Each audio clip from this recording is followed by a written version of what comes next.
Today I'm speaking about the importance of breathing, placing physical and metaphorical frames in your life, and surviving. I'm speaking to you folks facing challenging times, Jiu-Jitsu practitioners, fitness enthusiasts, anyone interested in self-improvement. In other words, all humans. But first, please silence your cell phones, hold all sidebar conversations to a minimum, and let's get started with the People Process Progress podcast in 3, 2, 1.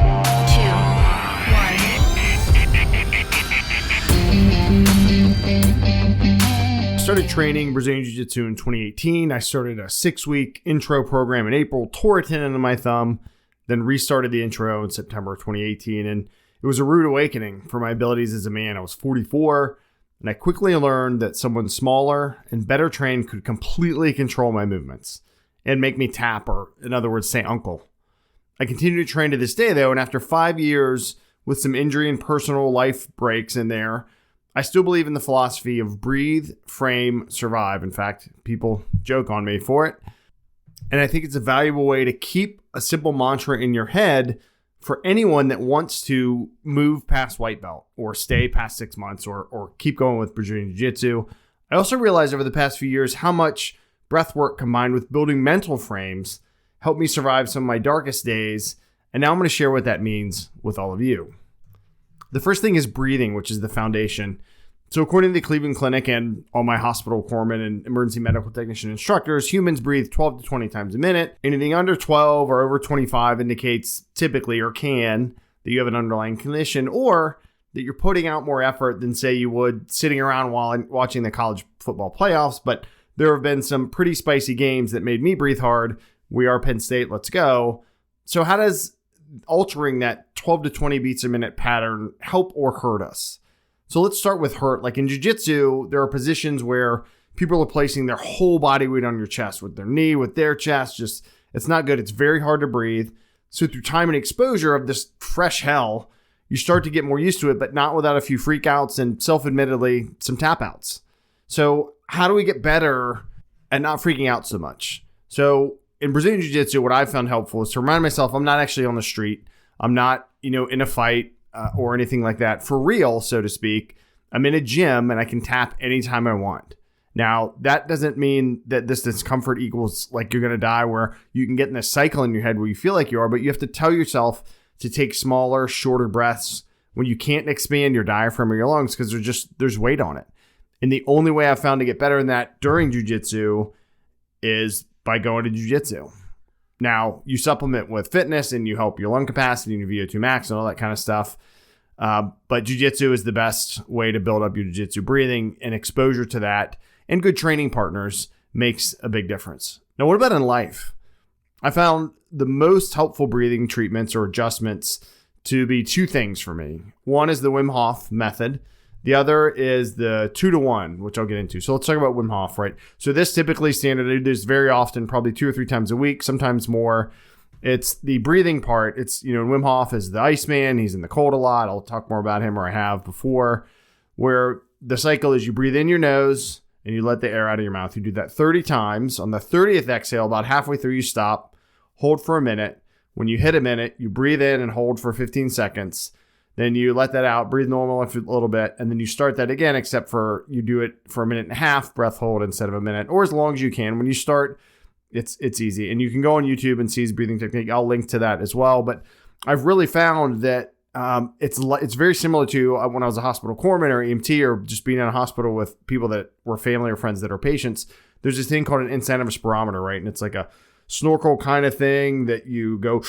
You breathe in, you try and hold the balls up. That's an exercise for your lungs. That's what the Wim Hof is. It also has this other metabolic stuff, which I'm not getting into. But I found doing these breathing exercises help me when I'm then on the mats in a tough spot trying to breathe, because I practice holding my breath, right? Now, don't hold your breath in Jiu-Jitsu.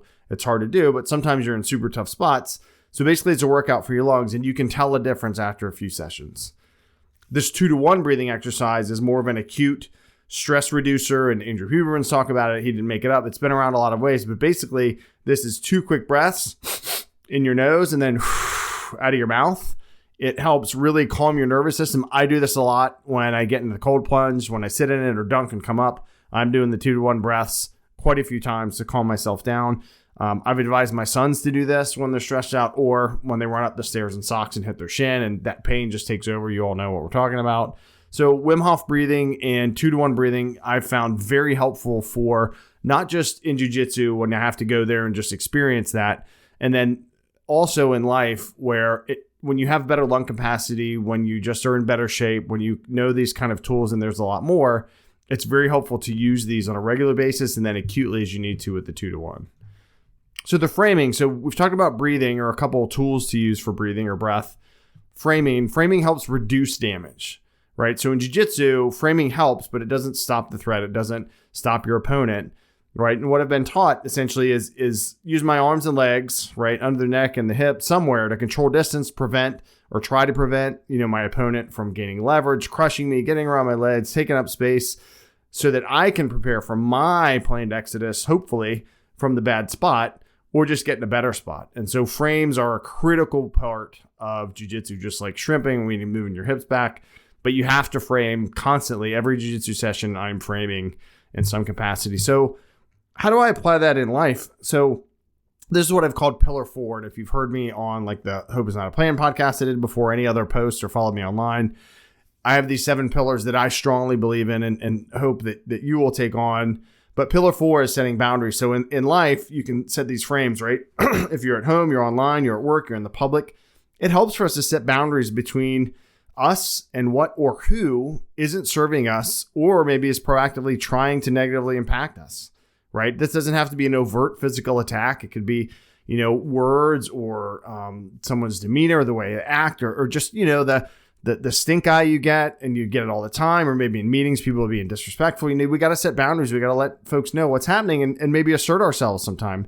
That to me is a frame. It's a mental frame to say, hey, I'm not accepting this, right? We need to do that. And it's hard to do. So instead of just looking down and taking it, head up, shoulders back, be confident and speak out to that.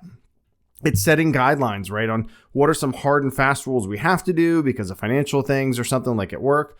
Or maybe chores. These are the chores we do, and here's why we do them, and that's the framework that we're within, right? And this is where you hear, boundaries are saying no is a helpful tool. It saves you time. It saves you regret from not saying no, from taking on too much maybe. So if you're framing in jiu-jitsu, right, keep those elbows in, but keep them between you and the other person, and you'll learn how to do that maybe from your school, wherever you're at, and reduce that damage. And in life, set some mental frames for yourself as well. Maybe frames between you and something that you're using too much of or not using enough of. Sleep, and I'll talk about that here in a second. So then there's surviving, right? Adapting and overcoming. I've found in my 50 years, life is about survival, right? It's not realistic to think we'll live a life without mental, spiritual, or physical injury. It's impossible. So how do we survive? I don't have all the answers, but in jiu-jitsu, remember we're training for ourselves first and foremost, right? We can get caught up and lost in everybody else and what is that person doing and what is that? But this is for you. If you've signed up, if you're going to try that trial class, right? All the blood, sweat, tears, pain, joy is for us, right? It will go on as long as we want it to. You can always stop. You're not there forever. You're not under a lifetime contract. So survive by making this your jiu-jitsu journey, your path. And like me, if you're lucky to have found 2 great jiu-jitsu schools, you'll also make friends along the way, create bonds that can only be created through hardship, and it's worth it. And I encourage each of you to look up your local jiu-jitsu gym, visit it, sign up for an intro class, and observe so you can start learning practical survival tips for physical confrontations while you're also building up your mind that will help you survive and work through hard conversations off the mat, out of the gym. And in life, this is where those 7 pillars come in. And I mentioned the Hope Is Not a Plan podcast. I'll share those back on this feed. So I'm going to run through these real quick. The first is to take ownership, right, of where we are and where we want to be. No survival happens. We don't excel in life if we don't take our own ownership. And I've seen lots of folks and posts and talk to folks and the finger's pointing outward. Well, it needs to point inward first for diet, exercise, sleep, what job you have, what you don't have, what's your relationship like. What are you doing to help or hurt it? The second thing is to strengthen our brain, right, and train it to handle stress. Regular mindfulness is critical. It's a great tool that I use 10 minutes a day. Physical health is critical to survival. This is the third one, and it can be achieved by regular movement of some kind, right? Walking, weight training, jiu-jitsu, yoga. There are so many ways. You can pick something that you love if you'll do it, but you have to move. Sitting around is horrible for you, and living a stagnant life is not good for you. The fourth is boundaries, which I mentioned earlier, right? So we covered this, so I won't get it anywhere. Humans are not meant to be alone. No matter how many leave me alone memes or posts exist, or I just want to live on an island by myself. This is my fifth pillar, and it's human connection, right? And I have found in my darkest hours, in my hard times, and maybe you have too, that the connection with my friends, with my family, the discovery that friends and family have gone through or are going through the same or similar thing that I have has been eye-opening, and then it opens doors to conversations. So if you're having a hard time, you're having a great time. Don't shut in. Reach out to folks. Establish that pillar 5 and make connections or reestablish them.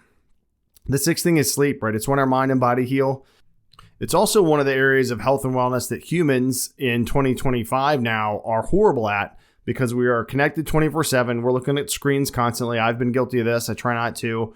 And a bright screen and all the stuff you think about and this and that right before bed is awful for your brain. You don't sleep good. So I encourage all of you to look up sleep hygiene and implement some of those best practices. The seventh, I think, to me is the most important because it supports the other. The first and seventh are kind of, to me, in a tie. And it's without faith, many of our species' greatest would never have been known. Right? Viktor Frankl, who I admire so much, and his work, Man's Search for Meaning, has changed my life. I've read that book 4 times. He maybe wouldn't have made it out of the concentration camps without his faith in humanity and himself and something bigger. Dave Thomas, who was the founder of Wendy's, credits his faith, and he happens to be a Christian, with all the work he did to get kids adopted, right? He made tons of money on burgers. He didn't have to do that, but he credits his faith with it. And there's endless other stories of other faiths of believing in something bigger, and that's the power of it, right? And whatever your faith is, it's yours. It's between you and who or whatever you believe in, but it is well worth exploring. So a quick rundown of the 7: ownership, mindfulness, movement, boundaries, connection, sleep, faith. That to me is survival. Paying attention to these throughout our lives will make a big difference and help us not just survive, but thrive a bit. So let's bring this all together. The breathe, frame, survive concepts are easy to understand, right?